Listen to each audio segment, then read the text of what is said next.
Shalom saudaraku, kembali lagi berjumpa di We Talk No I But We Let's Talk Together bersama saya Pastor Wigan Sugandi dan Pastor Ruli Simorangkir. Wow, Bang, kita kali ini ngobras nih Bang, ngobrol santai Alkitab, tepatnya Kitab Hakim-Hakim. Kitab Hakim-Hakim dan seperti biasa ya, kita sudah ditemani oleh yang sudah beberapa kali dan selalu seru nih kalau ada hamba Tuhan. Siapa lagi kalau bukan yang satu ini, kalau bukan Ibu Rita Wahyu.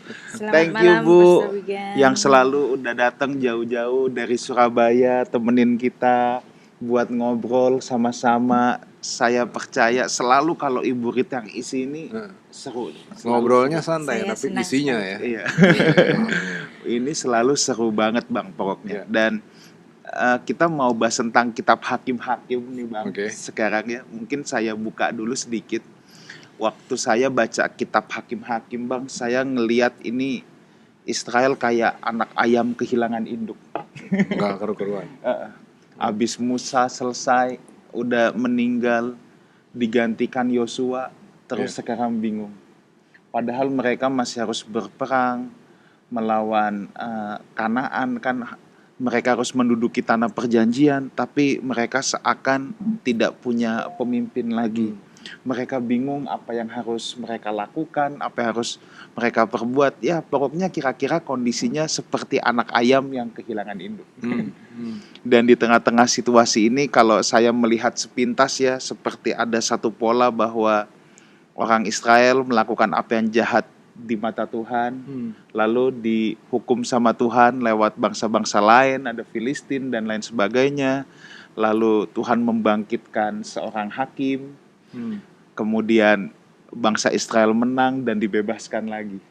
Selalu pola-pola itu terus berulang. Nah, tetapi yang menjadi menarik yang kita akan tanya-tanya nih sama Ibu Rita, kenapa namanya hakim-hakim? Ini hakim kayak zaman sekarang di persidangan kah? Atau apa? Dan kalau kita lihat hakimnya banyak banget. Baru ini bentar diganti ini, baru ini bentar diganti ini. Dan itu bisa dari suku-suku yang berbeda-beda. Bahkan nanti mungkin yang kita bisa bahas menarik juga, rupanya ada wanita loh Bang yang jadi hakim. Bukannya orang Israel itu selalu dalam tanda petik laki. Tapi itu bisa ada wanita loh, namanya Deborah. Wah, nanti kita obrolin nih Bang. Oke, Bu, mungkin bisa kasih pengantar dulu Bu tentang hakim-hakim Bu sebelum kita ngobrol lebih dalam lagi kenapa namanya hakim-hakim dan lain sebagainya. Kitab Hakim-Hakim diberikan karena memang pada zaman itu selama kurun waktu kira-kira 400 tahun di mana orang Israel belum memiliki raja, mereka dipimpin oleh hakim-hakim yang berganti-gantian dari suku yang berbeda-beda. Jadi bukan hanya satu suku saja yang menjadi para pemimpinnya. Dan kalau boleh saya istilahkan, ini seperti demokrasi kecil, tapi bukan demokrasi yang penuh seperti hari ini ada pemilu. Tetapi di situ ketika ada kesesakan, ada problema dan orang-orang Israel itu berdoa, maka dibangkitkan seorang pemimpin yang kemudian nanti menjadi hakim. Kenapa hakim? Karena memang tugasnya itu untuk menghakimi dan bukan hanya sebagai pemimpin. Hari ini juga kita itu memiliki pemimpin eksekutif presiden, Tapi presiden pun kadang-kadang memiliki hak yudikatifnya, yaitu memberikan grasi. Nah, seperti ini juga. Jadi seorang hakim itu juga adalah seorang pemimpin bangsa, dan pemimpin bangsa ini dibangkitkan oleh Tuhan dan kemudian dikonfirmasi dipilih oleh para tua-tua Israel, dan kemudian untuk kurun waktu kehidupannya itu dia memimpin Israel dengan baik. Kemudian bagaimana kalau pemimpin ini mati? Kacau lagi. Kemudian ada dibangkitkan pemimpin-pemimpin yang lain. Kenapa kok hal ini dibiarkan demikian? Karena memang sebenarnya ketika Israel itu masuk ke tanah perjanjian, mereka disuruh untuk menghilangkan atau menghabisi orang-orang Kanaan, tetapi ada masih disisakan, ya, yang dimana dari sinilah sisa-sisa orang Kanaan itu memalingkan orang-orang Israel itu untuk berpaling dari Allah Israel. Nah dari situ kemudian ada kekacauan berdoa, dipanggilkan hakim-hakim, kemudian lupa lagi, nggak setia lagi sama Tuhan, doa lagi, ya diserang sama bangsa lain, doa lagi, dibangkitkan bangsa-bangsa, dan itu terus menerus kurang lebih sebanyak 12 kali dalam kurun waktu 400 tahun. Nah, sebenarnya yang menjadi hakim terakhir, walaupun itu secara tidak resmi, sebenarnya adalah Samuel. Dan Samuel ini adalah yang menulis kitab hakim-hakim. Bagaimana kok kita tahu bahwa yang menulis itu adalah Samuel? Jadi Samuel ini nabi sekaligus hakim ya, Bu? Sekaligus hakim, ya, Oke. sekaligus imam. Apakah dia bisa dikatakan sebagai nabi juga? Betul. Jadi dia memiliki karunia yang multi talent gitu ya. Iya, Jadi oke. dia seorang nabi, dia seorang pemimpin, dia seorang imam, dan kitab hakim-hakim ini ditulis pada zamannya, yang menulis sejarah Israel dalam kurun waktu 400 tahun ke belakang. Nah, penutup dari kitab hakim-hakim ini ditutup dengan satu narasi. Hakim-hakim 21 ayat 25, Pastor Wigan. Ya, Hakim-hakim 21 ayat 25. Pada zaman itu tidak ada raja di antara orang Israel. Setiap orang berbuat apa yang benar menurut pandangannya sendiri. Jadi apa sih problemnya? Karena orang Israel berbuat apa yang benar menurut pandangannya sendiri. Jadi bukannya berseru kepada Tuhan, tapi menurut pandangannya sendiri. Jadi penulisan ini ditulis pada kurun waktu kira-kira abad ke-10 sebelum Masehi pada zamannya Samuel. Dan ini juga berkaitan dengan kitab 1 Samuel yang juga ditulis pada sekitar abad ke-10 sebelum Masehi. Nah, bagaimana dengan kitab Yosua? Kitab Yosua itu ditulis pada abad ke-14 sebelum Masehi. Yang artinya kurun waktu dari kitab Yosua, kemudian Yosua itu mati, sampai nanti bangkitnya Samuel ini, 400 tahun ini, Israel ada di dalam kekacauan. Kenapa kekacauan ini dibiarkan oleh Tuhan? Sebenarnya orang Israel ini abai, ya. Tetapi abainya orang Israel ini, Tuhan biarkan sampai orang Israel itu mengerti, ya. Bahkan nanti pada pemilihan raja yang pertama itu pun masih abai. Abainya di mana? Yaitu mereka abai kepada apa yang ditulis oleh Musa dalam Kejadian 49 ayat 10, Pastor Wigan. Kejadian 49 ayat yang ke-10 ya. Ya. Tongkat kerajaan tidak akan beranjak dari Yehuda ataupun lambang pemerintahan dari antara kakinya. Sampai dia datang yang berhak atasnya, maka kepadanya akan takluk bangsa-bangsa. Ya. Jadi Israel, yaitu Yakub, dia sudah memberikan satu nubuat bahwa tongkat kerajaan itu diberikan kepada suku Yehuda. Nah, seharusnya ini orang-orang Israel juga tahu.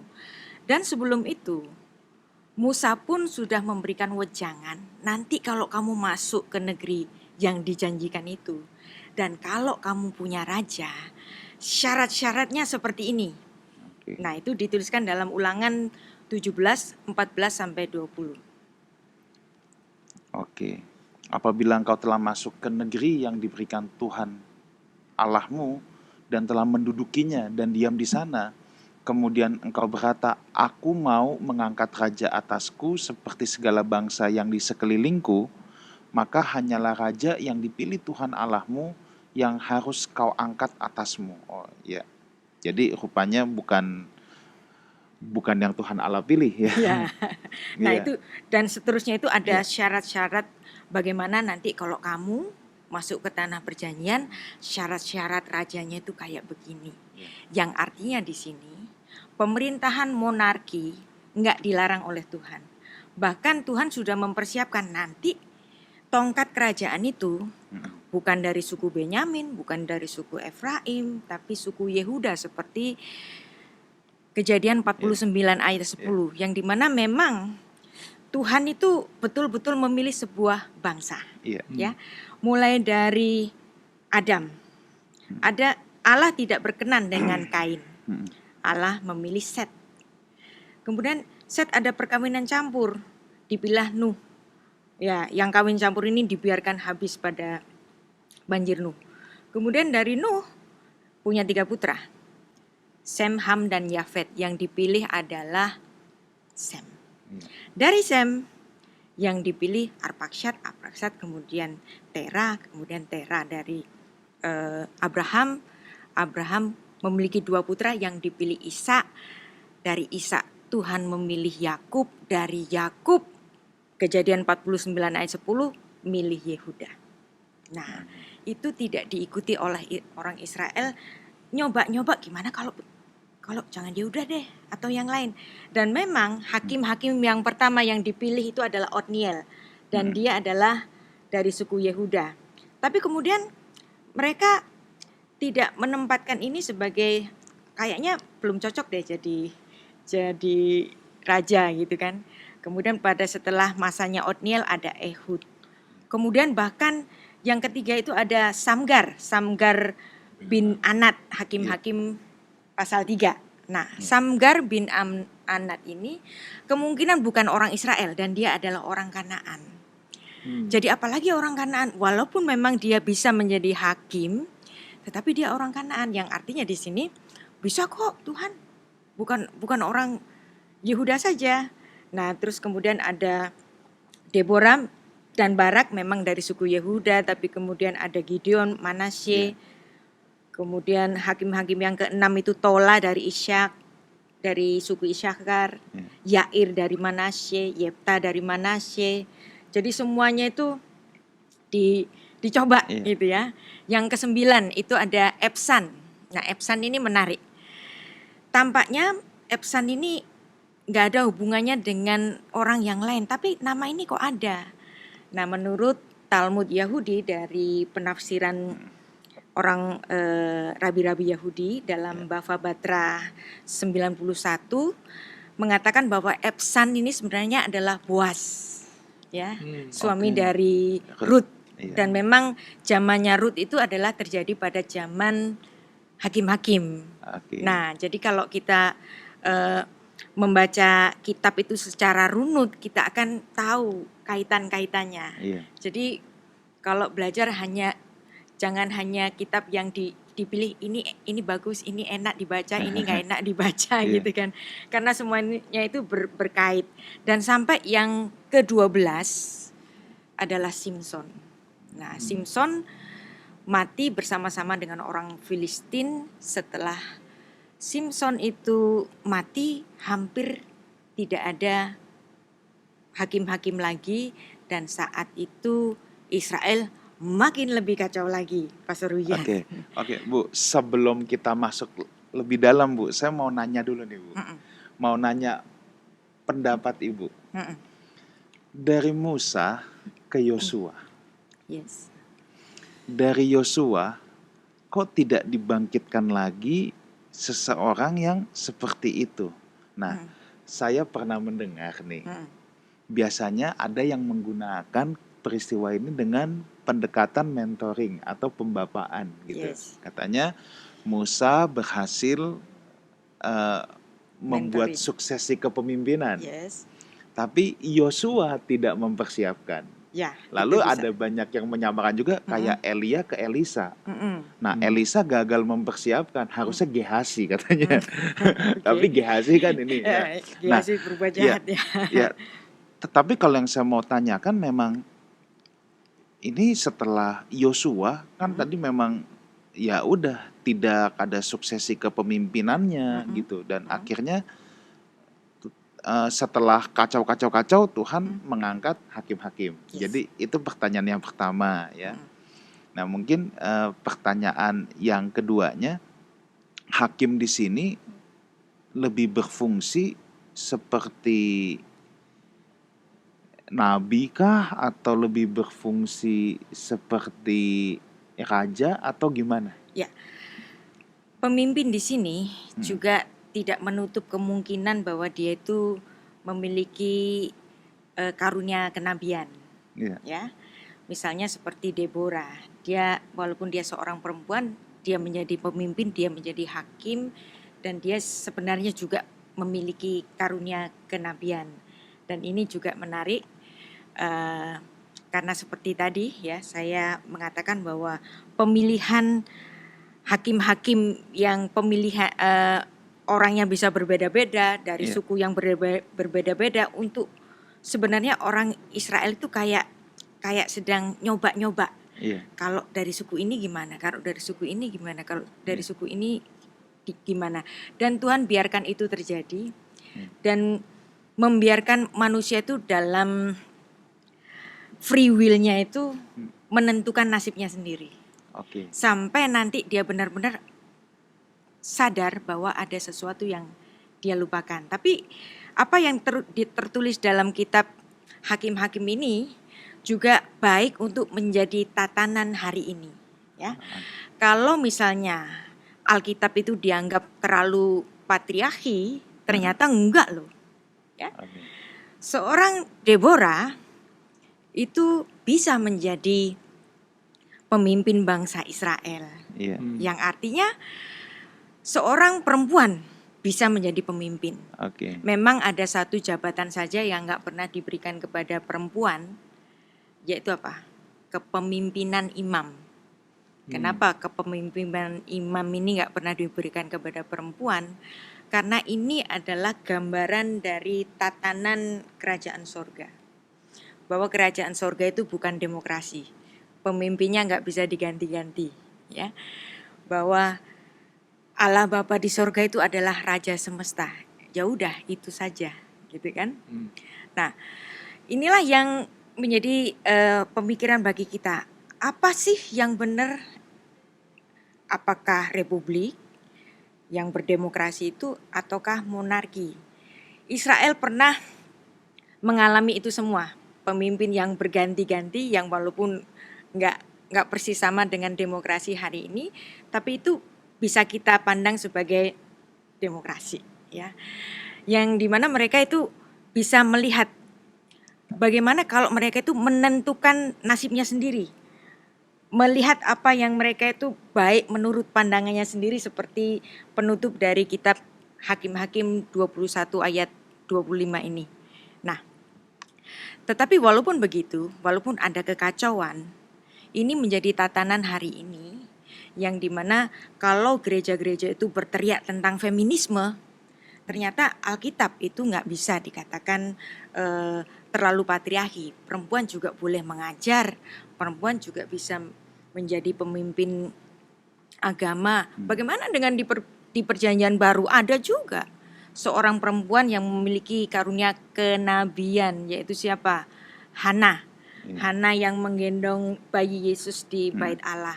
Ketika dia mengatakan kepada orang-orang di bait Allah bahwa Sang Mesias itu sudah datang, dan dia mengkonfirmasi menggendong bayi itu bersama Simeon. Nah, itu menunjukkan bahwa Hana itu ada di area bait Allah, yang walaupun dia tidak menjadi imam, tetapi dia menjadi pengajar di situ. Suaranya didengar oleh orang-orang yang ada di situ. Artinya di sini perempuan pada porsinya itu diberikan. Jadi enggak selalu perempuan itu selalu di bawah. Pada porsinya perempuan itu diberikan. Dan kalau kita membaca kitab Kejadian pasal 2, perempuan itu disebut sebagai Esher Kenegdo. Esher itu seorang penolong, seorang pembantu, penolong, ya, lebih cocok jadi penolong, yang berhadapan dengannya, ya, yang beroposisi dengannya. Perempuan itu punya kemampuan untuk menolong. Kalau saya nolong Pak Wigan misalnya, Pak Wigan sedang sakit, siapakah yang lebih kuat?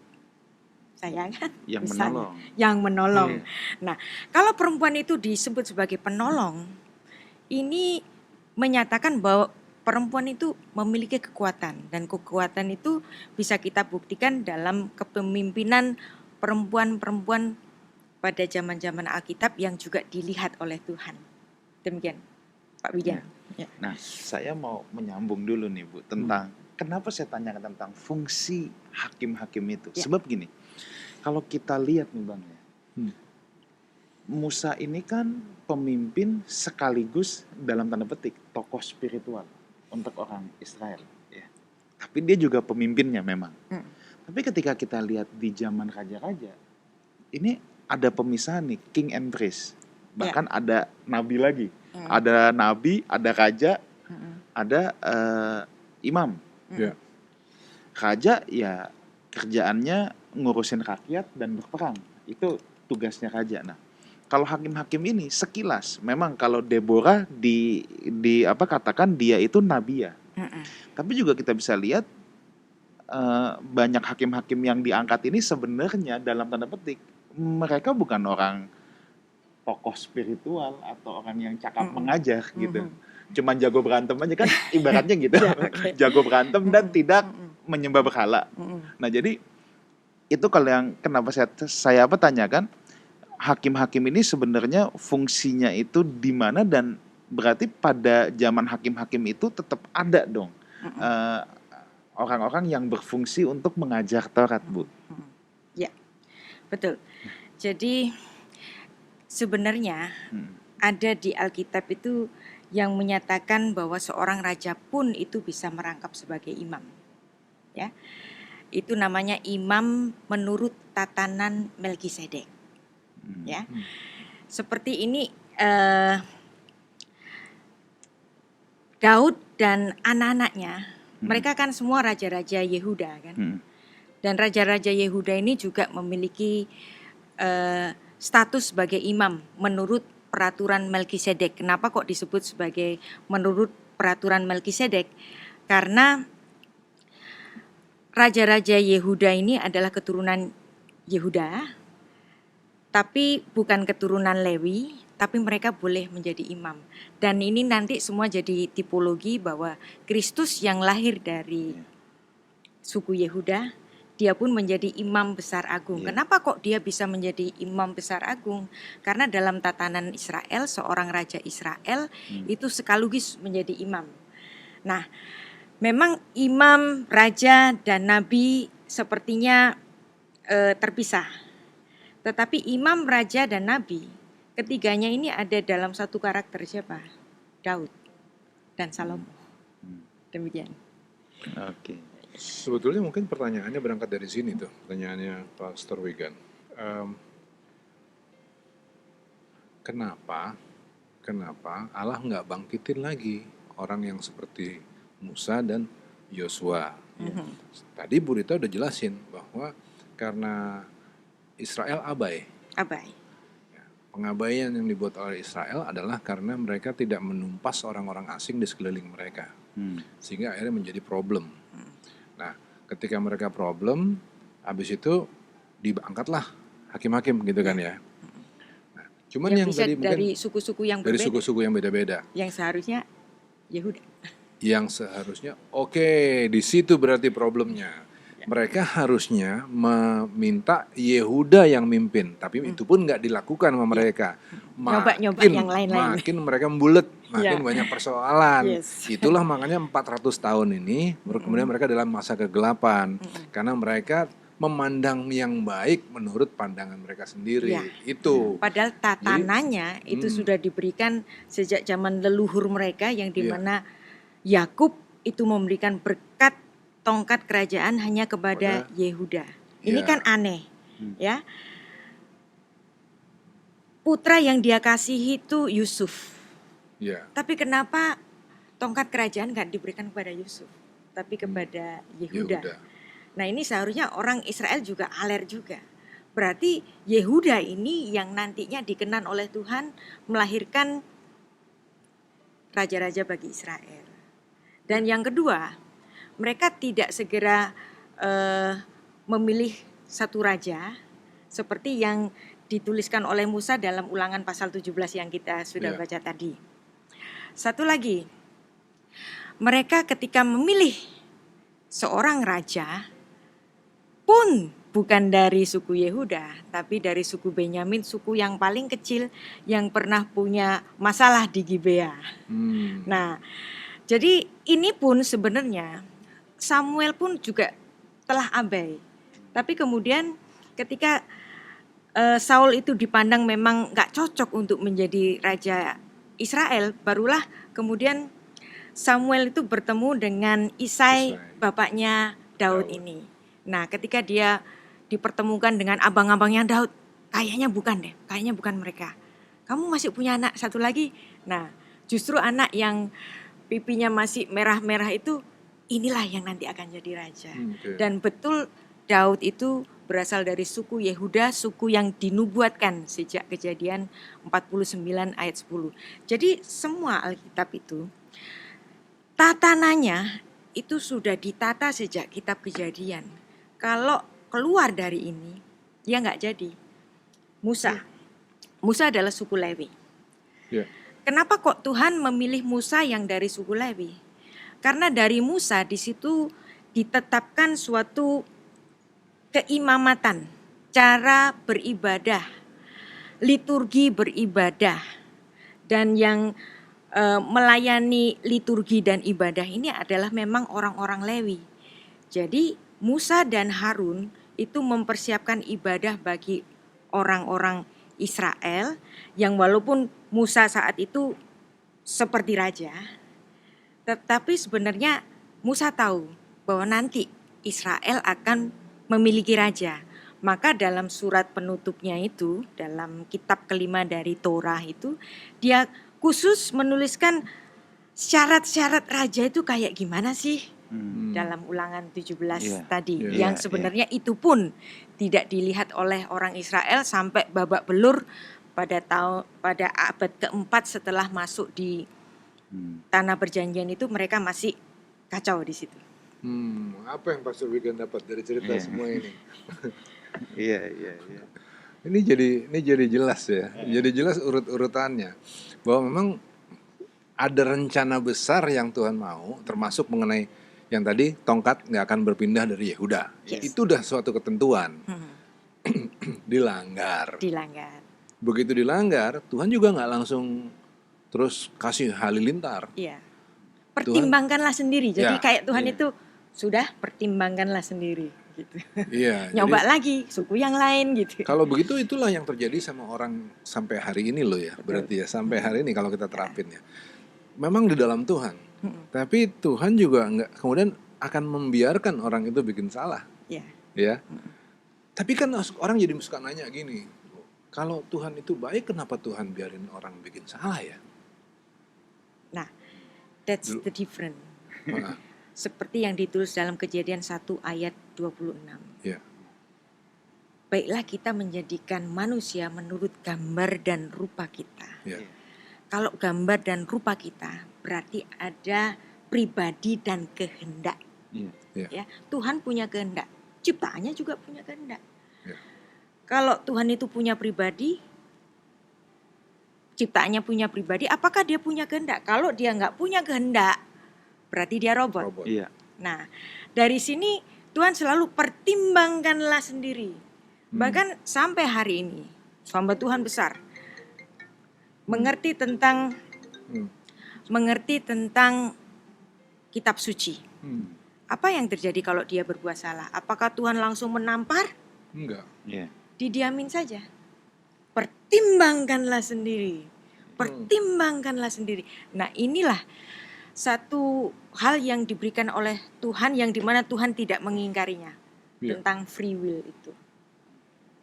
Ini terbukti nih 400 tahun. Ngeyel mereka dibiarin. Atas kemauannya sendiri. Itu nyelip satu nama tadi itu juga unik tuh Bu Rita tentang Samgar bin Anam. Samgar ini jelas-jelas adalah orang Kanaan. Yang harusnya dibasmi. Tapi sebenarnya Samgar itu juga mempunyai kemampuan untuk memimpin bangsa Israel. Samgar itu keren kan? Dia mukulin Filistin dengan tongkat yang biasa dia pakai untuk gembala, ya kan? Dan ini kayaknya orang Israel tuh bukan asli Israel bisa kayak ngomong sama Tuhan begitu. Ada gitu ya? Sepertinya. Nah ini kan saya bikin agak lebih sedikit gitu kan. Nah setelah Samgar dipilih yang lain, Gideon, Manasye, Tola dari Isyakar, Yefta dari Manasye, kemudian Elon dari Zebulon, Iya. Abdon dari Efraim, Simpson dari Efraim juga. Semua udah dicoba nih. Ya memang belum semua sih, tapi udah bermacam-macam udah dicoba. Iya. Nah, tapi mereka tidak segera mengingat apa sih sebenarnya tatanan apa yang sudah Tuhan rancangkan. Dan Tuhan biarin aja, pertimbangkanlah sendiri. Kita pun juga gitu. Kita kalau salah dan belum ditampar oleh Tuhan, jangan main-main. Itu bukan Tuhan itu kayak membiarkan gitu, tapi Tuhan sedang memberikan kita kesempatan. Pertimbangkanlah sendiri, pertimbangkanlah sendiri. Nah itu yang namanya free will yang nggak pernah diingkari oleh Tuhan ketika menciptakan manusia. Ini juga jadi menarik karena kaitannya gini, Bu. Sampai hari ini tuh orang masih punya anggapan ya bahwa Tuhan tuh Tuhan pemarah, Yes. tukang ngamuk gitu, Ya, ya kan? Mestinya kan kalau marah, kamu sih nggak pilih Iya, Yehuda, iya. kamu nggak punya raja. Ternyata enggak ngamuk begitu. Pilih raja. Atau seringkali Benyamin orang gitu. gini, Bu Rita, orang bilang gini, di zaman PL Tuhan itu pemarah. Iya. Nanti Tuhan tuh jauh lebih kalem di PB. Ya, siapa bilang? Nah, ini kan jadi begitu kan ternyata ya. Sebenarnya kalau bilang tentang kemarahan Tuhan, Iya. bagaimana di Perjanjian Baru tentang Ananias dan Safira? Oh. Apakah Tuhan itu ini baik? Langsung loh. Ngasih 50% loh. 50% harta loh. Mati. Iya kan? Jadi apakah Allah Perjanjian Lama dan Allah Perjanjian Baru itu beda? Sama. Iya. Sebenarnya sama gitu. Iya. Jadi mungkin orang cara memandangnya saja yang melihat itu berbeda. Sebenarnya Tuhan yang dikatakan oleh Musa Erech Abayim, hidungnya panjang. Artinya kalau bagi orang Yahudi itu kalau marah itu kan gitu kan. Nah, berarti kalau hidungnya panjang berarti oksigennya Tuhan banyak, itu oksigennya banyak, tenang.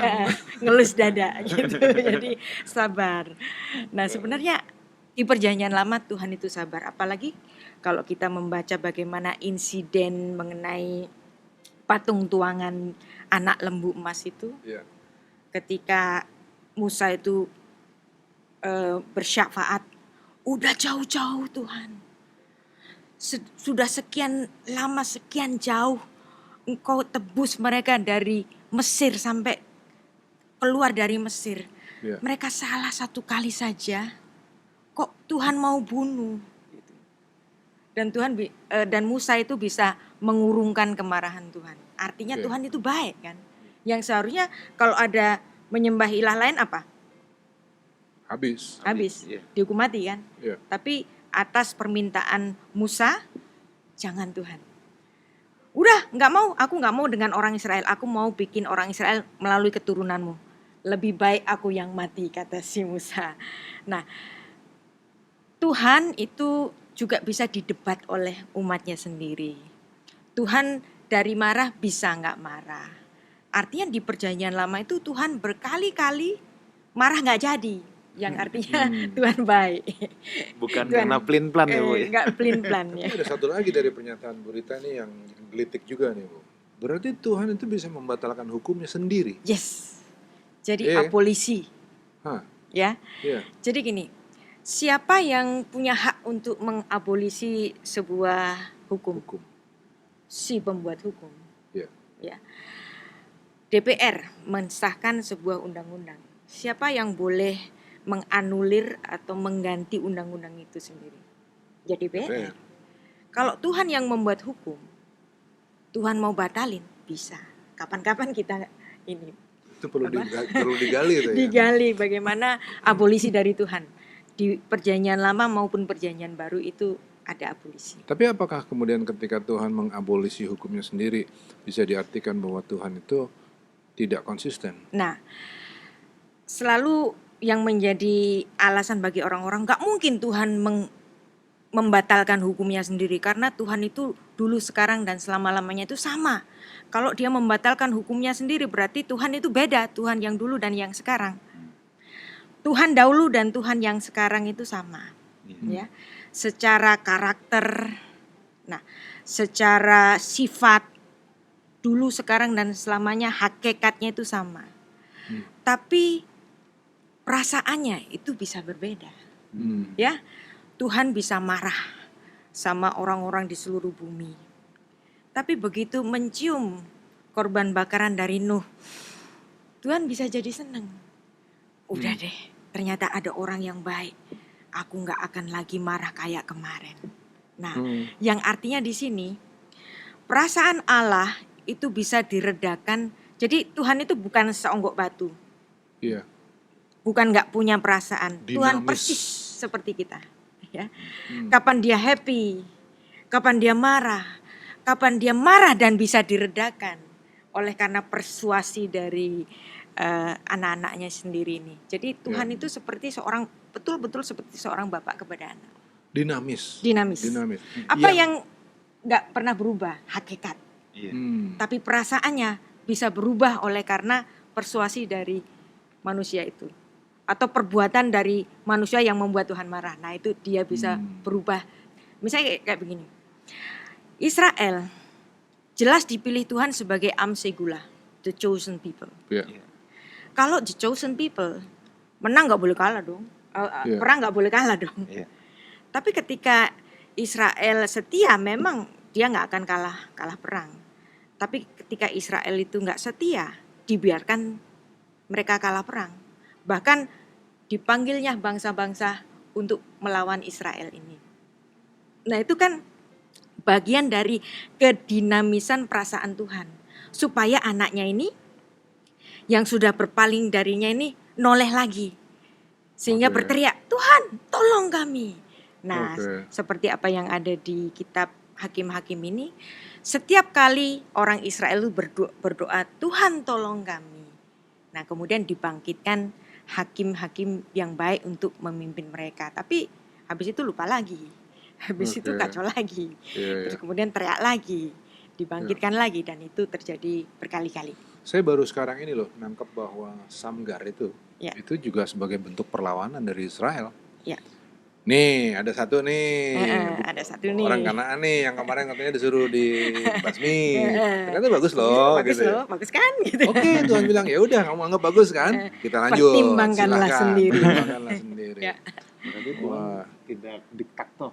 Loh, sama sekali tidak diktator kalau begini caranya. Yang sebenarnya diktator itu adalah pemahaman orang yang seringkali kemudian jadi kayak kotak, terkotak dalam suatu pemahaman sendiri. Padahal Amsal juga bilang, jangan mengandalkan pengertianmu sendiri. Harus pertimbangkan kondisi. Beginilah, pertimbangkan dinamikanya Allah. Allah itu adalah Allah yang lembut, yang terus mengikut sama kita, mengalir juga. Jadi jangan terus kita asik-asik sama doktrin ya sebenarnya. Betul. Ada kelenturan berpikir harus punya ya. Nah, Bu, ini ada satu hal nih ya, yang mungkin menarik juga dari kitab Hakim-Hakim. Ini sih kita masuk ke aplikasi nih, Bu. Waktu saya membaca pemanggilan Gideon, Bu, Hakim-Hakim pasal yang ke-6 ya. Di sini kan kita lihat Tuhan berfirman sama Gideon, tapi dia bilang di Hakim-Hakim pasal yang ke-6 ayat yang ke-15. Tuhanku, dengan apakah akan kuselamatkan orang Israel? Ya intinya kayak Musa dulu pas baru dipanggil lah. Aku kan kagak bisa, aku kan gini gitu kan. Nah, kalau kita lihat di ayat yang ke-17, jika sekiranya aku mendapat kasih karunia di matamu, maka berikanlah kepadaku tanda bahwa engkau sendirilah yang berfirman kepadaku. Nah, ini kita coba relatekan ke kehidupan hari ini nih, Bu. Nah, saya seringkali ditanya sama orang, aduh ini gimana ya, gue minta tanda deh dari Tuhan gitu. Nah, dan kalau saya melihat Alkitab, Bu, justru kapan Musa minta tanda? Sebenarnya waktu dia ragu sama Tuhan. Kapan Gideon minta tanda? Waktu dia meragukan Tuhan. Waktu Musa udah kenal siapa Tuhan, nggak ada lagi dia minta tanda. Betul. Langsung hajar langsung. Nah, jadi justru saya melihat bahwa tanda itu adalah sebenarnya tanda untuk orang yang kurang beriman. Kalau kita minta tanda artinya kita kurang beriman. Nah, Tetapi kan fenomena minta tanda ini Bu, ini masih sangat lumrah terjadi ya. Banyak sekali orang yang dikit-dikit tunggu minta tanda dulu dari Tuhan. Ya kan? Iya, iya. Yes. Dari hal kecil sampai hal besar. Terutama kalau dalam kebingungan yang sangat besar udah ya Tuhan minta tanda. Walaupun kadang-kadang ada tanda yang dibuat-buat. Misalnya kalau lagi demen sama orang Tuhan, kalau dia lewat di tukang bakso ini, dia jodoh dari Tuhan. Padahal dia udah tahu biasanya lewat emang. Ya. Misalnya gitu ya. Nah ini pandangan Ibu tentang tanda dulu nih Bu. Ya. Contohnya saya sendiri deh. Gimana Bu? Contohnya saya sendiri. Jadi saya suka sekali membaca Alkitab, tapi saya malu untuk melayaninya, gitu ya. Oke. Saya ngerasa nggak cocok deh, saya masa orang kayak gue ngomongin Alkitab yang bener aja gitu, gitu kan. Tapi saya seneng memperlakukan Alkitab itu seperti buku novel gitu. Maka saya mulai belajar, mulai otodidak, sampai cari guru, sampai kemudian saya sekolah, dan itu pun lama sekali saya ini menutup diri. Orang kenal Sarapan Pagi Biblika itu sejak tahun 2002 ya. Sampai tahun 2016 orang nggak tahu siapa itu yang nulis yang ada di Sarapan Pagi Biblika. Nah, ada tawaran-tawaran teman saya gitu. Kamu pelayanan dong, pelayanan. Enggak masa orang kayak aku melayani jadi guru atau jadi apa tentang firman Tuhan, bicara tentang firman Tuhan. Tapi kemudian saya berdoa, Tuhan kasih saya tanda gitu kan. Kasih saya tanda, maksudnya yang untuk meneguhkanku untuk jadi menjadi pelayan Tuhan yang secara terbuka, bukan sebagai ghostwriter gitu kan. Saya kan menjalani hidup jadi ghostwriter, terus menjadi apologet itu orang nggak tahu yang dinulis di Sarapan Pagi itu siapa gitu kan. Dan saya minta tanda. Dan ketika saya minta tanda, jawaban Tuhan yang Tuhan kasih itu memang nggak audible. Tapi saya ditunjukkan pada satu ayat, yaitu dalam Yeremia 31 ayat 22. Yeremia. Ini adalah ayat yang sangat bersejarah untuk saya. Yeremia berapa Bu? 31 ayat 22. Berapa lama lagi engkau mundur maju, hai anak perempuan yang tidak taat, sebab Tuhan menciptakan sesuatu yang baru di negeri, perempuan merangkul laki-laki. Wah. Ya. Nah, dari ketika saya mendapatkan ayat ini, ada seorang sahabat saya mengatakan, pokoknya kamu harus ngajar. Kamu sudah belajar sekian lama, kamu harus ngajar. Terus dia ngomong sama saya, the best way to learn is to teach. Nah, teman saya ini namanya Freddy, sahabat saya. Terus aku ngajar siapa? Saya ngomong gitu, gua yang cariin. Nanti aku cariin teman-teman aku yang punya ketertarikan untuk membaca bahasa asli Alkitab. Terus aku ngajarnya gimana? Di mana tempatnya? Kan kamu udah biasa itu belajar secara online. Nah, waktu itu 2016 orang belum pakai Zoom. Saya sudah pakai Zoom. Terus orang waktu itu yang dipakai itu Webex dan Zoom. Saat itu saya sudah mulai pakai Zoom. Jadi artinya di sini ketika saya minta tanda, yang ada saya dimarahin Tuhan. Hai anak perempuan yang tidak taat gitu. Nah, saya pikir ya udahlah, mungkin ini jalannya, tidak perlu tanda, yang penting kamu mau nggak gitu. Tapi tanda. Tapi saya juga pernah meminta tanda dalam hidup saya. Yang saya pernah cerita juga Bu, bahwa saya minta tanda ketika saya SMA. Karena mentor saya pertama Pak Rudi Gunawan yang pebulu tangkis yang sekarang di Amerika. Dia adalah orang pertama yang bilang sama saya, kalau orang Pentakosta bilang bernubuat. Wigan, kamu harus jadi pendeta. Wah, saya nggak percaya. Dan SMA, saat itu saya berdoa minta tanda, Tuhan kalau ada orang yang ngomong lagi saya percaya Tuhan. Iya. Terus saya ketemu Pak Ruyandi pertama kali, Ruyandi Hutasoid. Iya. Itu pertama kali saya ketemu dia. Di gereja kecil dia pengkhotbah tamu, salamin jemaat satu persatu. Waktu saya salaman sama dia, kamu tunggu di samping dulu deh gitu. Ya udah, dia udah salamin semua, terus dia bilang sama saya, kamu nanti jadi pendeta. Saya minta tanda lagi Bu, persis Gideon. Tuhan, kalau satu orang lagi ngomong, oke. Kan Gideon juga. Nah, tapi memang tanda itu, jadi saya ketika sekarang saya merenung lagi, tanda itu memang orang yang minta tanda itu sebenarnya ketika kita meragukan Tuhan. Sampai minta-minta tanda. Ya. Saya minta tanda, dimarahin. Iya. Wah, ini tanpa terasa kita sudah mau habis waktunya. Tapi kalau gitu mungkin minta ada tanda itu pertanyaan boleh lagi, atau Bang? tidak boleh? Bukan dilarang, ya. Kita nggak selalu Iya. nggak boleh punya pikiran boleh dan tidak. Iya. Ya.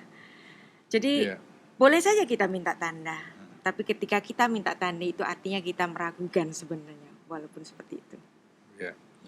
Jadi kita nih kalau masih bicara tentang boleh tidak boleh itu belum benar. Levelnya tuh belum benar. Belum memahami Belum memahami. ajaran Alkitab. Tapi ya memang seringkali juga Tuhan mengerti bahwa persoalan yang kita hadapi juga mungkin berat. Ya. Sehingga Tuhan juga nggak keberatan kok dengan tanda. Ya. Dan tentu saja kasuistis. Gitu. Nggak bisa diseragamkan. Ya, jadi jangan kita juga bilang nanti orang yang minta tanda pasti tidak beriman pula lagi. Enggak nanti kita juga. bilang begitu. Iya, kan? iya. Gitu ya. Iya, tetapi kalau yang kita mau katakan bahwa banyak orang yang minta tanda itu karena maunya instan. Ya. Nggak mau jadi dewasa, nggak mau bergumul sama Tuhan. Paling cepat emang minta tanda, enak, gampang.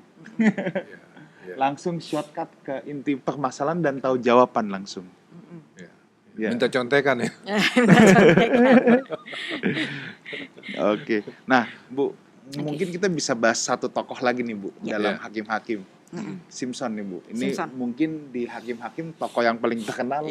Simpson nih, Bu. Karena ini fenomenal. Ini nih salah satu tokoh yang paling fenomenal sekali dalam ini. Itu Hakim-Hakim pasal yang keberapa ya Simpson ya? 16 ya. Oke. Nah, kalau apa Ibu melihat Simpson, Bu? Apakah Ibu setuju bahwa ini adalah contoh pria yang hebat yang jatuh karena wanita?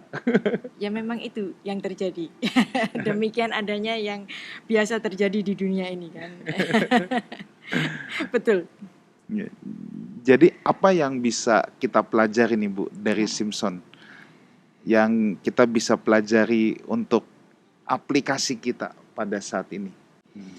Sembrono, hidup sembrono, dan dia bergaul dengan orang-orang yang tidak sepantasnya dan kemudian dia jatuh dari situ.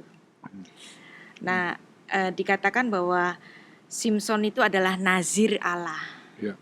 Nazir itu adalah seorang yang bernazar untuk Allah. Tapi pada saatnya dia jatuh karena dia tidak melaksanakan nazarnya itu sendiri. Dia sembrono terhadap janji-janjinya. Nah, dari situ dia jatuh kepada pelukan seorang perempuan yang mengetahui titik kelemahannya itu di mana. Nah, dari situ Tuhan memberikan penghajaran kepadanya dan pada akhirnya Simpson ini juga bertobat. Bolehkah saya katakan bahwa Simpson menukar panggilannya? Bisa. Karena dia yang seharusnya seorang nazir yang bernazar, tapi dia melupakan nazarnya. Nah, makanya kalau janji sama Tuhan, hati-hati. Mending gak janji daripada janji tapi gak dilaksanakan. Ini menarik, Bu. Pertanyaan terakhir, Bu. Ya. Waktu kita juga udah di ujung. Karena tadi sebut nasar, Bang. Saya mau nanya tentang nasar nih, Bang. Sebab ini saya juga pernah ditanya nih, Bu. Ada satu orang, dia bernasar. sama Tuhan bahwa dia tidak akan sentuh alkohol lagi. Oke. Ya, dia ini bernasar. Dulu dia suka minum.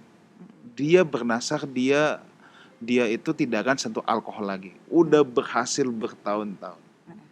Tapi satu ketika karena keadaan yang mengharuskan atau gimana lah, intinya dia mencicipi alkohol lagi dikit. Terus keterusan. Bablas. Enggak. Oke. Sampai saat ini enggak. Tapi dia selalu suka, aduh, gue bakal dihukum Tuhan kan nih. Oke. Gue nih bakal didamprat Tuhan kan nih. Intinya gitu lah. Aduh, Tuhan marah nggak nih? Ini gimana nih dengan nasar nih? Ya. Itu yang pertama. Dua, zaman sekarang itu apakah nasar tetap ada dan apakah nasar bisa dibatalkan? Oke. Gitu. Sebenarnya kalau orang itu salah, sesalah-salahnya selalu ada kesempatan. 1 Yohanes 1 ayat 9. Iya. 1 ayat 9. Jika kita mengaku dosa kita, maka Ia adalah setia dan adil, sehingga Ia akan mengampuni segala dosa kita dan menyucikan kita dari segala kejahatan. Problem solved. Iya. Problemnya sudah selesai. Jadi dia mengaku kepada Tuhan. Cukup. Nah, Ya. nasar ini bisa dibatalkan tidak? Bisa. Kenapa enggak? Oke. Nah, memang sih ya. Seperti yang ditulis dalam Bilangan 30 ayat 2. Pastor Wigan. Bilangan 30 ayat 2. Apabila seorang laki-laki bernasar atau bersumpah kepada Tuhan sehingga ia mengikat dirinya kepada suatu janji, maka janganlah ia melanggar perkataannya itu. Haruslah ia berbuat tepat seperti yang diucapkannya. Nah, jadi bagaimana supaya kita tidak melanggar janji kita kepada Tuhan? Ya jangan janji. Lakukan yang terbaik untuk Tuhan dan jangan mengingkarinya itu. Ya. Hati-hati kalau janji sama Tuhan, memang Alkitab mengatakan demikian. Tapi begini, nazar itu apa sih maksudnya? Nazar aku nggak mau nyentuh alkohol ini. Nah, itu kan untuk dirinya. Seandainya dia nyentuh alkohol itu, nanti itu akan merusak dirinya sendiri kan? Iya. Jadi bukan sekedar dia mengabuse janjinya sendiri, tapi dia mengabuse dirinya sendiri kalau dia melanggar itu. Jadi bukan soal boleh dan nggak boleh lagi, tapi juga kita harus membandingkannya bahwa Tuhan itu tentu saja bukan Allah yang pemarah, Dia Maha Pengampun, dan setiap kali kita mengakui dosa kita, Dia akan setia dan adil. Demikian. Oke. Mana ada dosa yang nggak bisa diampuni, ya, kecuali menghujat Roh Kudus. Oke. Ibu Rita, thank you banget. Kita sudah di penghujung acara, waktu kita juga sudah habis. Thank you banget. Saya percaya saudara kita semua belajar banyak pada malam hari ini. Mungkin Bu punya closing statement, Bu? Ya. Jadi seperti yang ditulis dalam penutup dari kitab Hakim-Hakim 21 ayat 25. Pada zaman ketika orang itu berbuat apa yang baik menurut pandangannya sendiri, apa yang terjadi adalah hal-hal yang tidak baik. Maka bagi kita pun ketika kita melakukan sesuatu, apapun yang kita lakukan dalam kehidupan kita, atau memutuskan sesuatu, atau merencanakan sesuatu, maka walaupun kita memandang itu baik, baiklah semua rancangan kita, apa yang kita kerjakan, apa yang kita pandang baik, kita bicarakan juga kepada Bapa kita di surga. Dan kalau mungkin kita boleh minta tanda, Tuhan seandainya ini rencana yang baik, mohon tandanya itu Engkau mengirim orang-orang yang bisa mendukung pelayanan ini. Kenapa nggak boleh? Boleh dong. Nah, itu adalah tanda di mana Tuhan berkenan memperlengkapi pelayanan kita yang memang kita akan lakukan untuk kebaikan dan untuk melayani Tuhan. Jadi jangan melihat apa yang kita pandang baik, seperti yang dilakukan oleh orang-orang Israel pada zaman hakim-hakim. Bang, kalau dari Allah. Kalau dari saya, untuk bisa ngenalin ya, apakah sesuatu itu baik di mata Tuhan atau enggak, itulah kesempatan kita dalam doa. Doa itu bukanlah kesempatan di mana kita bisa minta kepada Tuhan. Sebetulnya doa itu adalah kesempatan untuk berkontemplasi, untuk merenungkan kembali apakah kita sudah melakukan yang baik, sudah melakukan yang benar. Maka berdoalah bukan untuk meminta, tapi berdoalah untuk berkontemplasi. Dari saya sangat melihat kesetiaan Tuhan kepada umatnya. Sekalipun umatnya sudah berbuat yang melukai hati Tuhan, tetapi ketika mereka berseru dan mau berbalik kepada Tuhan, Tuhan selalu menolong. Ya. Tetapi apa yang saya katakan ini bukan supaya saudara dan saya mempermainkan Tuhan, tidak.